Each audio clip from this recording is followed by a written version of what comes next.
저희가 오늘 추수감사절 당일 다니엘서 11장 그 중심부를 우리가 보게 됩니다.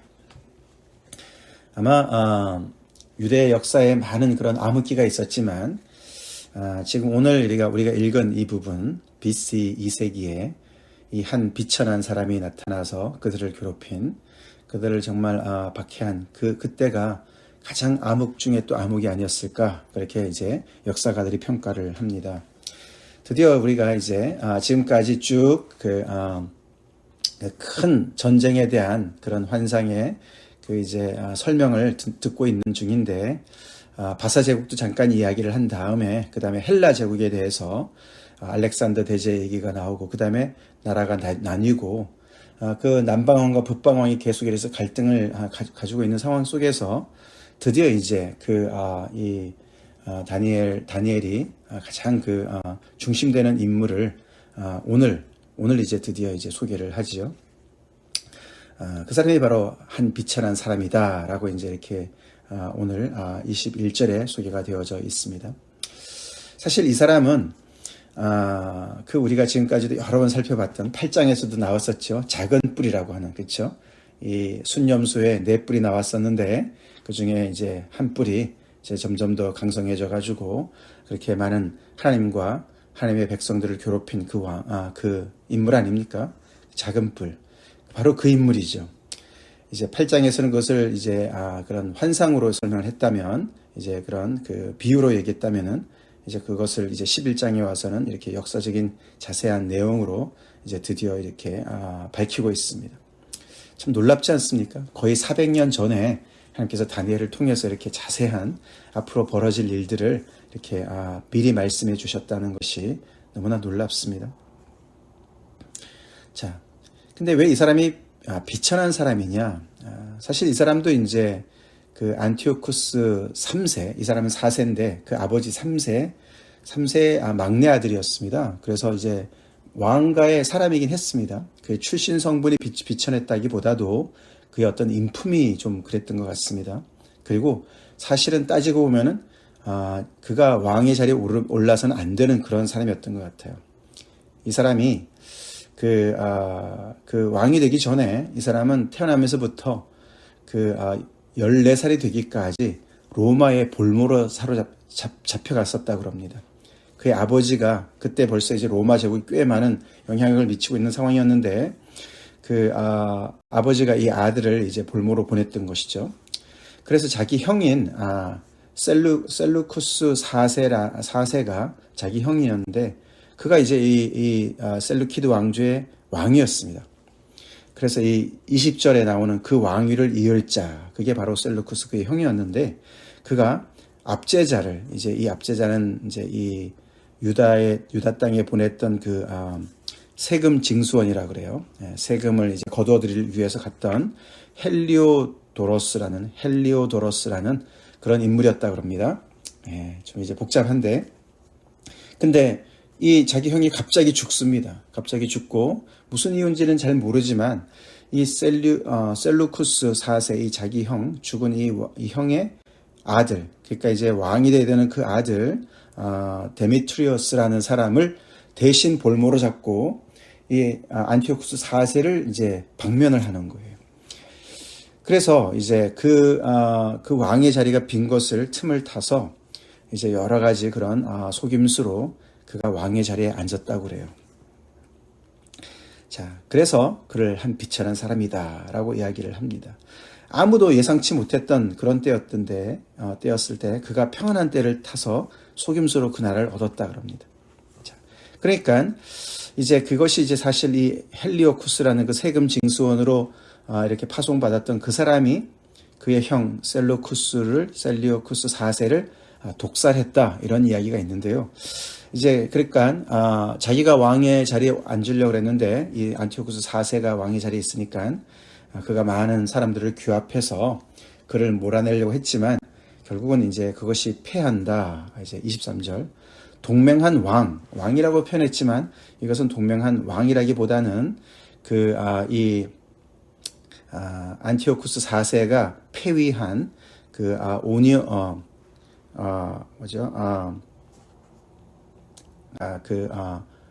오니아스 3세, 원래 유다의 대제사장인 오니아스 3세를 동맹한 왕이라고 표현을 한다고 합니다. 자, 그렇게 볼 수 있습니다. 그래서 그 안티오쿠스 4세에 대한 어떤 그런 안갚음을 위해서 자기를 폐위했으니까 그도 함께 이제 이 헬리오도로스라는 그 사람과 손을 잡고 이제 그 안티오쿠스를 이제 대적했는데 결국은 다 이제 패하게 됩니다. 이제 그만큼 이가 이제 굉장히 그 속임수에 능하는 그런 책략에 능하고 곤모술수에 능했던 사람이었던 것 같습니다. 안티오쿠스 4세가. 그래서 결국은 그가 점점 더 세력을 이제 규합을 해서 자기의 왕권을 이제 안정시킨 다음에 이제 24절부터 쭉 보면은 그가 이제 남방 제국, 즉 이제 그 프톨레미 제국을 쳐들어갑니다. 그래서 이 남방 정벌을 두 차례에 걸쳐서 하게 되는데 첫 번째 1차 이제 남방 정벌은 이제 25절부터 나오는데요. 25절부터 보시면은 24절 25절부터 보시면은 그가 이제 그 지방의 가장 기름진 곳에 들어갔다. 이것이 이제 이 팔레스틴 지역과 이 남방 애굽 지역을 다 포함해서라고 볼 수가 있습니다. 거기서 그가 쳐들어갑니다. 그래서 그 조상들이 행하지 않았던 것을 행했다. 그래서 이제 사실 이게 이제 따지고 보면은 남방 제국이나 이 북방의 이 프톨레미 제국과 안티오쿠스 제국이 그 셀루키드 제국이 사실 이렇게 같은 나라 뿌리에 있었지 않았습니까? 그러고 서로 화친하기 위해서 이렇게 공주를 보내고 이러면서 그들이 피가 섞인 거예요. 그러니까 같은 어떤 형제지간의 나라가 되는 건데 거기를 쳐들어간 거예요. 그래서 이렇게 그만큼 이제 이 사람이 굉장히 그 아주 야심가였고 자기가 모든 그 남방 제국도 이렇게 쥐락펴락하고자 하는 그런 야욕에 의해서 이렇게 쳐들어갔던 것을 볼 수가 있습니다. 그래서 거기를 노략하고 탈취한 재물과 그런 것들을 또 자기 편에 있는 사람들을 나에게 나눠주고 그렇게 사람들의 마음을 사는 그렇게 계략을 세우는 거예요. 그러면서 점점 더 그 세력을 규합해 나갔습니다. 그래서 이제 남방왕을 치면서 점점 더 거기 가서 이제 이 남방 제국도 그래서 거기에 대적을 했지만서도 이미 이렇게 손을 쓴 그런 계략을 통해서 결국은 그가 당하지 못합니다. 그래서 자기의 조카를 거기다 심어 놓습니다. 우리가 아는 그 클레오파트라, 어제도 잠깐 말씀드렸지만 이 클레오파트라가 이 안티오쿠스 4세랑 그 자기의 형인 셀루코스 4세, 이게 다 형제지간이었어요. 그리고 이제 이 지금 남방 제국의 왕은 이 클레오파트라 아들 둘 중에 하나가 아들이 그게 남방 제국의 왕이었습니다. 근데 이제 그 다른 그 조카를 이 안티오쿠스 4세가 이제 이렇게 세웠어요. 그래서 그 남방 제국에 왕이 둘이나 있었던 것이죠. 그러면서 섭정을 하면서 점점 더 자기 세력을 규합을 하려고 했는데, 그래서 이제 갈등 중에서 서로가 이렇게 계략을 꾸몄는데 결국은 이 두 형제가 서로가 마음을 합해서 이 안티오쿠스를 몰아냈다. 그런 역사의 기록이 있다고 합니다. 복잡합니다. 하여튼 간에 이제 그런 중에 이 북방왕, 이 28절에 나오는 이 북방왕이 바로 안티오쿠스 4세인데, 이제 남방 제국에 가서, 남방왕에 가서 이제 그렇게 그가 이제 자기의 일을 이제 이렇게 꾸미고 있는 중에, 전쟁 중에 있었는데, 이제 자기가 원한 대로 되지 않았어요. 그쵸? 그래서 이제 떠나가는 길에, 북쪽으로 올라가는 길에 이 예루살렘을 지나갔습니다. 근데 그때에 이 예루살렘 지역에 소문이 돌았는데, 이제 이 남방 정벌을 중에 이 안티오쿠스가 죽었다, 이런 소문이 돌았다 그래요. 죽지도 않았는데. 그래서 이제 그것을 트집을 잡고서 그가 여기 28절에 보시면은 본국으로 돌아갈 때에 그의 마음으로 거룩한 언약을 거스르며 자기 마음대로 행하고 본토로 돌아갔다. 그때 많은 사람을 죽였다 그래요. 약탈을 하고, 성전에서 약탈을 하고. 왜냐하면 이때 벌써 아까 말씀드린 대로 로마 제국이 굉장히 많이 강성해져서 이 헬라 제국의 그런 아주 엄청난 그런 그 재물을 요구했다 그럽니다. 이제 그것을 채우기 위해서 이렇게 세금 징수원도 보내고, 그래서 이제 그 성전에 있는 그런 기물들을 가져가고 이러면서 점점 더 이제 그 많은 그런 약탈을 했는데, 그러면서 이제 많은 사람을, 이때 약 어린아이와 노약자들 다 포함해서 8만 명을 죽였다고 그래요. 자기 마음대로 이렇게 행했다 그럽니다. 자, 그러고 이제 자기가 원하는 대로 이제 다시 고토로 돌아갔는데 다시 작정된 기한이 돼서, 이 작정됐다는 얘기는 하나님의 때라는 얘기죠. 하나님께서 허락하신 때가 되어서 다시 그가 남방에 정벌을 합니다. 2차 정벌을 합니다. 근데 그때는 그 1차 정벌만큼 그렇게 많은 성과를 이루지 못하는데, 그 이유가 기뜸의 배들, 이 기뜸이 이제 그 구브로라고 그럽니다. 구브로. 그때 그 배가 이르러서 그들을 쳤다. 이제 이 남방에 있는 이 프톨레미 제국의 그 수도는 알렉산드리아입니다. 그래서 이 지중해의 그 끝에 있는 그 팁에 있는 알렉산드리아인데, 그 기뜸의 배들이 거기를 와서 이제 도와준 것이죠. 아마도 이제 로마 제국에서 그 세력을 견제했던 것 같습니다. 그래서 그가 이제 많은 성과를 얻지 못하고 이제 낙심해서 이제 올라가면서 자기의 그런 분노를 또다시 이 예루살렘, 이 유다 땅에다가 쏟아부었습니다. 그러니까 정말 고래 싸움에 새우등 터진다는 표현이 딱 맞죠, 그렇죠? 이 사이에 끼어가지고 이 남방 제국의 프톨레미 제국과 북방에 있는 셀루키드 제국의 이 두 사이에 끼어 있는 이 팔레스틴 땅에 있는 이 이스라엘 백성들이 너무 안 됐습니다, 그렇죠? 그러면서 이번에는 너무나도 못된 짓을 했는데, 성소 곧 견고한 곳을 더럽혔다. 그리고 매일 드리는 제사를 폐했다. 그리고 멸망해야 하는 가정한 것을 세웠다. 이게 이제 BC 167년인데요. 이제 이것이 결정적으로 이 이스라엘 백성들을 너무나도 이제 분노하게 하고, 결국은 그들의 그런 정말 이 악에 대한 그런 저항을 결집하게 만들어서 결국은 이제 막가베오 그 반란을 일으키게 되는 그런 결정적인 계기가 되는 것이죠. 그가 정말 이 안티오쿠스 에피파네스 이 사람이 정말 이 현실을 잘 파악을 못했던 것입니다. 그래서 이 사람이 안티오쿠스 4세, 이 사람의 또 다른 그 명칭이 에피파네스예요. 안티오쿠스 에피파네스 4세인데, 그 에피파네스라는 이름의 그 뜻이 신의 현현이다, 신이 직접 나타났다, 그런 뜻이에요.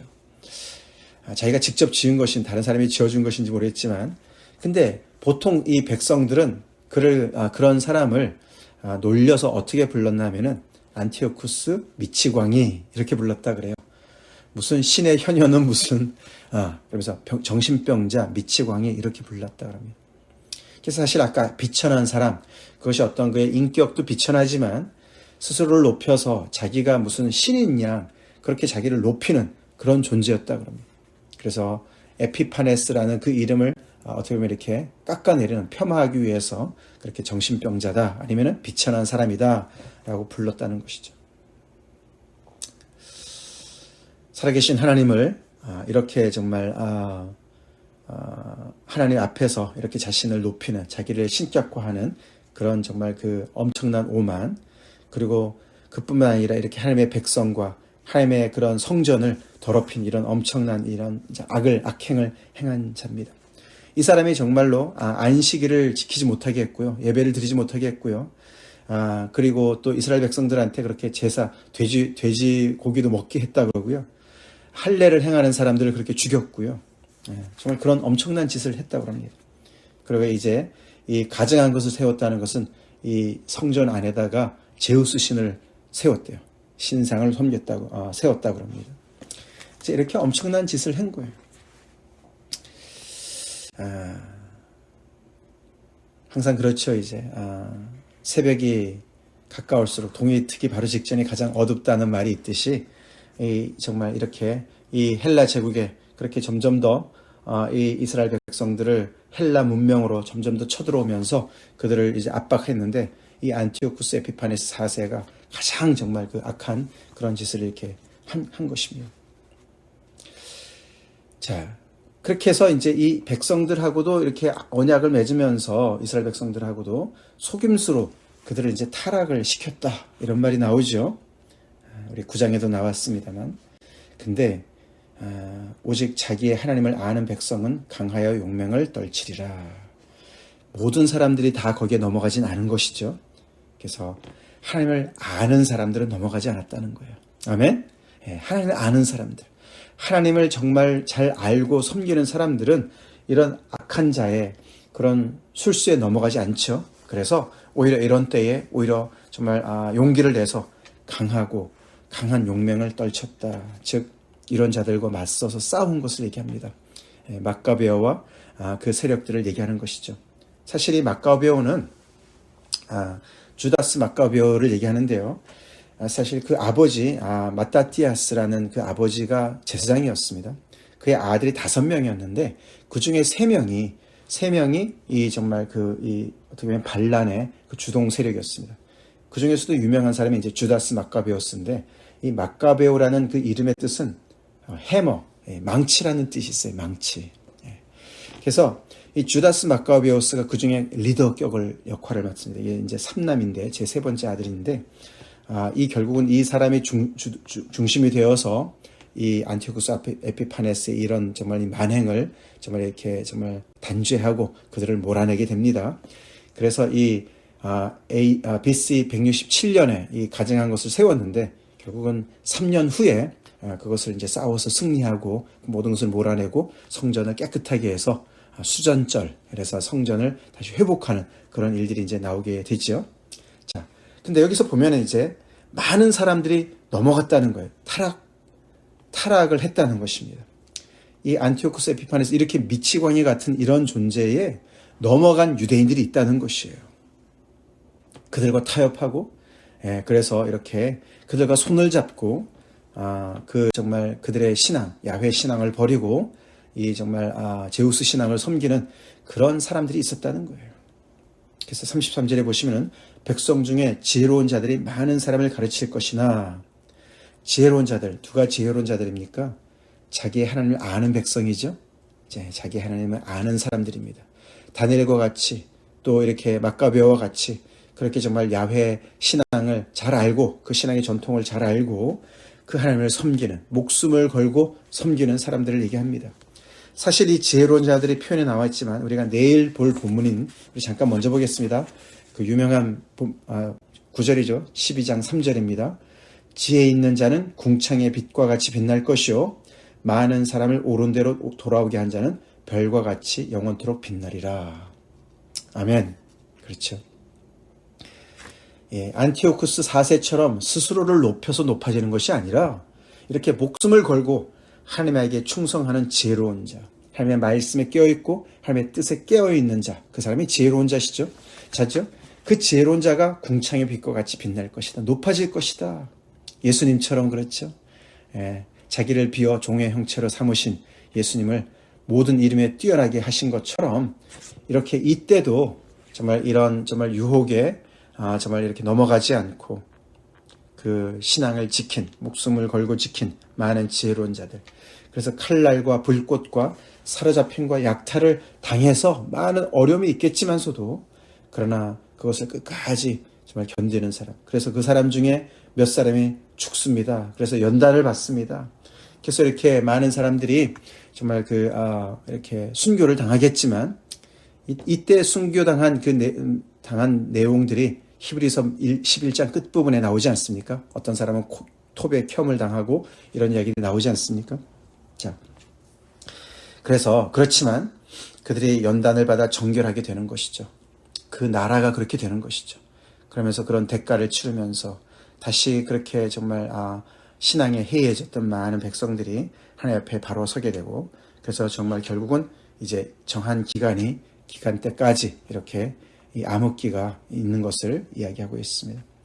앞에 우리가 8장 9장에서는 2300주야라고 그러지 않았습니까?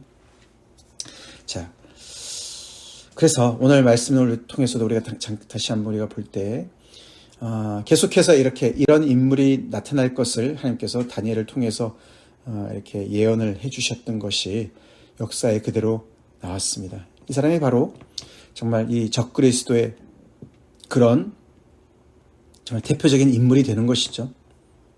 그러나 그때가 마지막이 아니었습니다. 그렇죠? 아니었고 계속해서 지난 2000년 동안의 그런 역사 속에서도 계속해서 정말 하나님을 무시하고 자기 스스로가 정말 신인 양 자기를 높여서 또 이렇게 정말 속임수로 여러 가지 그런 수단을 통해서 권모술수를 통해서 정말 그런 세력을 규합하는 그런 인물들이 있었지 않았습니까? 그래서 마치 그 사람이 정말로 대단한 사람인 줄 알고 많은 사람들이 거기에 휩쓸리고 신앙에 있는 그런 하나님의 백성들조차도 신앙을 버리고 거기에 또 이렇게 정말 쫓아가는 그런 일들이 번번이 이루어지고 있습니다. 그래서 그만큼 우리는 자기 하나님을 아는 백성, 우리 하나님을 제대로 알아야 되겠습니다. 아멘. 열심으로 우리 하나님을 잘 알고 그 하나님의 말씀을 따라서 아무리 칠흑같이 어두운 그런 현실이 펼쳐진다 할지라도 하나님의 정한 기간이 있습니다. 정한 기간이 있습니다. 정한 기간. 일은 이래라는 표현도 나왔고, 그래서 마지막 한 이래, 그렇죠? 한 이래가 지금 되는 것이죠. 그런 정말 어두운 시절.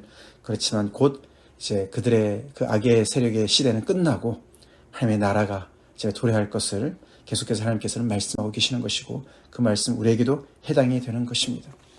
그래서 아까 읽어드린 시편 37편, 또 어저께 우리가 잠깐 같이 봤지만 정말 우리는 계속해서 이 악한 자들이 정말 금방 풀이 베임과 같이 사라질 이런 악한 세력들에 우리가 무릎 꿇지 말고 여호와를 의뢰합시다.